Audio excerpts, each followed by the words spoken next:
Baik, situasi semasa ekonomi termasuk kelemahan ekonomi di Jepun, di China dan Eropah menyaksikan pelabur beralih kepada instrumen pelaburan yang lebih selamat.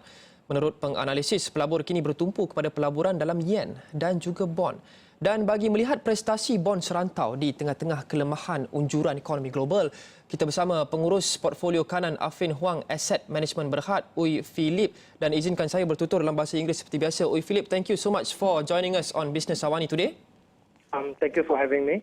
Phee, we have recently seen a positive net inflow of around 14.9 billion ringgit of portfolio investment in the fourth quarter of 2015, the first positive quarterly increase since I think the second quarter of 2014, due to the increase in buying activity on bonds in particular Malaysian government securities, the MSG. So do you expect similar trends will be increasingly seen in Asian and also regional currency bonds? Well, the market has been fairly volatile since last year due to a few reasons. To name a few, is the slower global growth, the lower commodity prices, and also the policy divergence between the US and the rest of the world. Have surged generally in such a risk-off environment. Capital tends to flow to safer asset class such as the bond market. Within the emerging market space, Asia is still a bright spot to invest in.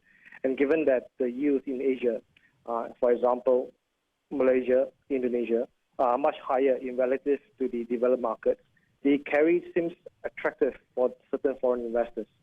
With this, I do expect the trend to continue to stay on if the rates in the developed markets continue to stay low.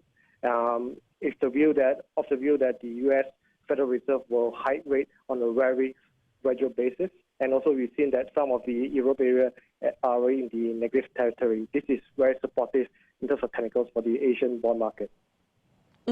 Undoubtedly, we have seen recession in Japan. We've seen slow growth in China as well as in Europe, and slow recovery as well in the United States. How will this affect the bonds issued by these currencies and the G3 bonds as well?